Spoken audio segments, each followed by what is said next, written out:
C'est à Lyon du 8 au 10 octobre que tous les experts comptables de France se sont donné rendez-vous pour la 69e édition du Congrès des experts comptables. L'occasion pour eux de rencontrer leurs clients et de ne pas avoir peur de leur poser des questions, de les conseiller eux également, on va voir ça. Avec nous sur ce plateau, donc un client potentiel, Grégoire Osbolt, bienvenue. Bonjour. Vous êtes fondateur de NGO Aménagement, une jeune start-up. On va pouvoir découvrir votre secteur d'activité. À vos côtés, Mohamed Lakila, vous êtes expert comptable, commissaire aux comptes sur la région PACA, Marseille précisément. Merci Marseille, PACA, oui. merci d'avoir répondu à notre invitation et surtout de jouer le jeu, d'avoir face à vous un jeune porteur de projet et de savoir en quoi est-ce que votre rôle est important dans l'aventure de cette entreprise. Alors justement, NGO Aménagement, qu'est-ce qui se cache derrière ces trois lettres? Parlez-nous de cette entreprise et de votre secteur d'activité. Alors, vous avez parlé au tout départ en disant très jeune. Oui, très très jeune. Nous avons déposé nos statuts vendredi dernier. Enjo Aménagement, c'est une jeune entreprise de la région Rhône-Alpes qui a pour but de faire de l'aménagement de logements pour les seniors qui sont en situation de dépendance. C'est après une situation familiale dans laquelle j'ai pu me retrouver et après des études dans le bâtiment. J'ai décidé de mélanger mes deux compétences et savoir-faire sur le sujet pour apporter une solution novatrice concernant la dépendance des seniors dans leur logement. Laquelle est-elle justement cette solution? La solution, c'est que nous mettons en place un diagnostic mobilité qui prend en compte les besoins du senior dans son environnement, avec le passage d'un ergothérapeute et d'un conducteur de travaux directement pour vraiment apporter une vraie solution et des conseils à une personne qui veut rester un maximum de temps chez elle. Et après, nous avons un service plus axé travaux qui va prendre en compte les préconisations de base pour aller faire de la mise en œuvre de travaux purs et durs. Alors vous avez un profil BTP, vous Tout à l'avez fait. dit. Oui. On est loin du gestionnaire ou du jeune étudiant qui sort d'une école de commerce, mais vous êtes rattaché à un incubateur, celui de l'EM Lyon. Tout à fait. Quels sont vos partenaires pour vous aider dans ce projet-là? J'en vois un peut-être à côté de vous. Est-ce que vous avez un expert comptable? Oui, tout à fait. Nous avons un expert comptable puisque pour nous, dans le démarrage de l'entreprise, il était important d'avoir cet avis-là et d'avoir l'avis d'un expert comptable pour nous aider sur toute la partie vraiment financière. Donc c'est grâce à lui que nous avons pu commencer à faire les premières démarches chez notre banquier et à pouvoir commencer à faire toute la création. Alors honnêtement, c'est vous qui avez eu l'idée de l'expert comptable ou est-ce qu'on vous a soufflé l'idée? On nous a un peu soufflé l'idée via les incubateurs. C'est vrai que de prime abord, on ne va pas directement partir chez un expert comptable. Mais pour moi, la création d'entreprise, c'est avant tout de mettre en place une vraie équipe. Et pour moi, l'expert comptable doit être en amont d'un projet. Et c'est pour ça que nous sommes allés chercher après directement un expert comptable pour vraiment lancer le sujet de NGO Aménagement. Alors justement, parole à l'expert, Mohamed Lakila. Est-ce que ça vous fait plaisir d'entendre ça? Oui, ça fait plus que plaisir, parce qu'effectivement, l'expert comptable, il est en amont, vous l'avez dit, et surtout, il va vous accompagner sur toute la durée de vie de l'entreprise, et j'allais dire presque au-delà. Et dans tous les domaines, là, vous avez parlé de l'aspect financier, mais au tout début, avant même le choix de la structure juridique, je dis bien avoir le choix avant de rédiger les statuts, on voit son expert comptable. Pourquoi? Parce qu'il y a un tas de paramètres qui vont jouer, à savoir le statut social, le choix du statut social. Alors c'est vrai qu'il y a d'autres, je dis, intervenants sur le marché, mais qui n'ont pas cette vision. C'est exactement ce que j'allais vous dire, que ce soit les avocats ou d'autres consultants. J'ai dit d'autres intervenants. Vous voyez que je n'ai pas cité nos amis confrères. avocats ou notaires, pourquoi pas. Ce qu'on ne retrouve pas chez d'autres partenaires, c'est un peu cette vision globale de l'entreprise. L'aspect social du chef d'entreprise, l'aspect bien entendu fiscal. Alors souvent, on nous enferme un peu dans cette fiscalité. L'aspect comptable, on ne tient pas la comptabilité d'une entreprise comme une autre. Donc tous ces domaines, et puis d'autres aspects, on pourrait en parler, puisque aujourd'hui l'expert comptable, au-delà même de ces aspects, il va s'intéresser, pourquoi pas, à la mise en place d'outils comme la responsabilité sociale des entreprises. Et c'est bien d'aborder ce genre de sujet dès qu'on est en face des chefs d'entreprise. Et je vous dis, en gros, l'expert comptable, il faut le voir comme le médecin de famille. Elle fait partie Et notamment dans un premier temps, le généraliste.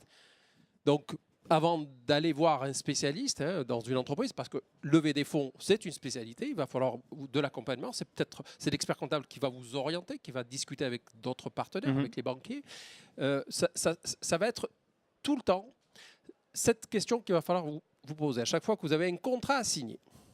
Avant même de vous adresser, pourquoi pas un spécialiste, des contrats, un spécialiste des brevets, ben vous allez en parler avec votre expert comptable. Un peu de la même manière, quand vous êtes malade, vous avez mal quelque part, vous en parlez d'abord à votre généraliste avant de vous orienter sur le spécialiste. Et c'est surtout cette idée qu'il faudra retenir. Mon expert comptable, avant tout, c'est l'homme de confiance à qui je peux me confier. Je vais lui confier quand même un petit peu, je dirais, des secrets, y compris des secrets parce qu'il est tenu par le respect du secret professionnel. Et il va vous accompagner toute votre vie, y compris votre vie personnelle. C'est-à-dire tout ce qui est gestion de patrimoine privé, parce que là, vous démarrez, vous êtes jeune, à un moment donné, vous allez aussi accumuler des richesses. Il va falloir réfléchir avant de vous marier, je ne sais pas si vous êtes marié. Pas encore. Au type au régime peut-être matrimonial. Et ensuite, quand vous allez accumuler quelques richesses, que j'espère, gérer aussi cette partie gestion de patrimoine. Donc, il ne faut pas le cantonner, l'expert comptable n'est pas cantonné uniquement dans la tenue des comptes, établissement de bilan ou la fiscalité. C'est vraiment le généraliste, si vous l'avez dit. Et vous retrouverez souvent dans des cabinets des spécialités ou des départements pour les cabinets les plus importants.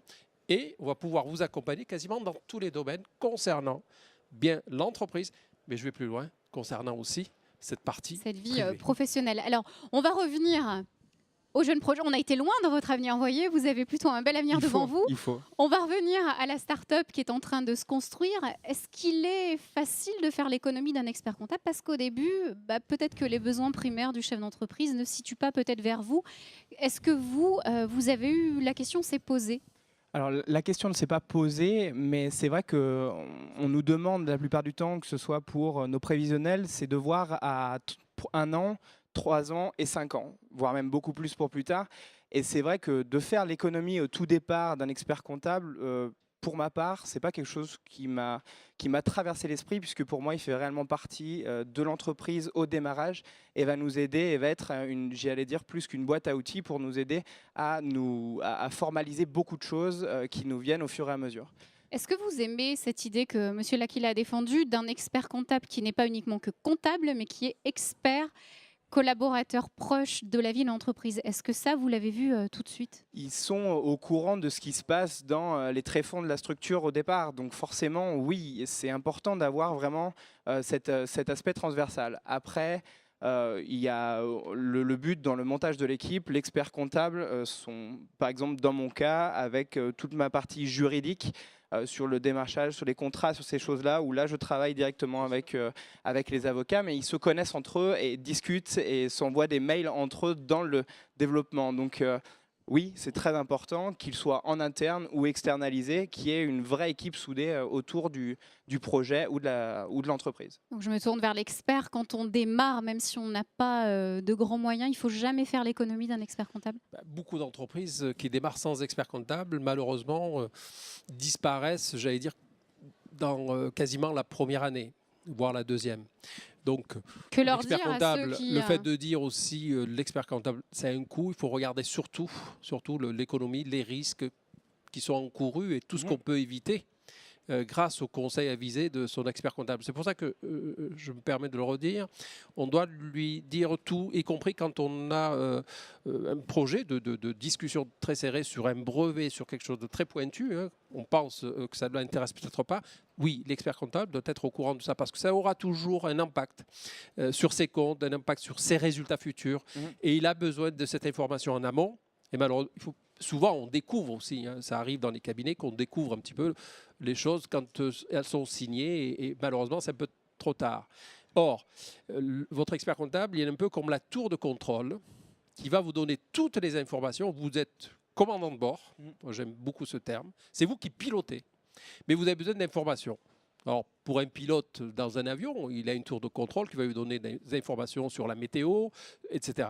L'expert comptable va vous donner toutes les informations pour que vous preniez la décision. Vous êtes le seul à la prendre. Mais par contre, il est détenteur de cette information qui est importante, qui va vous aider dans tout votre parcours, que j'espère sera très très long. Alors justement, on va en parler de ce parcours, ça sera le mot de la fin de cette interview.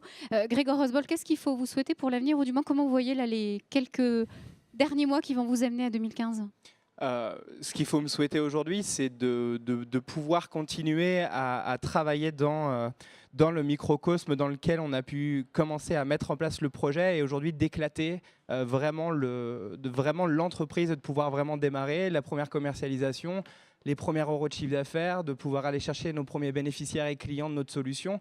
Maintenant, de montrer et de prouver que ça marche. Et ensuite, de pouvoir commencer à aller voir notre expert comptable en deuxième temps pour vraiment commencer à avoir une réflexion beaucoup plus large au niveau de l'entreprise en ayant un peu plus, en augmentant le nombre de personnel, en augmentant notre chiffre d'affaires, en développant vraiment l'activité avec les valeurs que l'on veut mettre en place à l'intérieur. Eh bien, c'est tout ce qu'on vous souhaite. Merci à tous les deux d'être venus sur ce plateau. Grégoire Osbold, je rappelle, pour NGO Aménagement. Également Mohamed Lakila, expert comptable, commissaire au compte. Très bon congrès à vous deux. Merci beaucoup.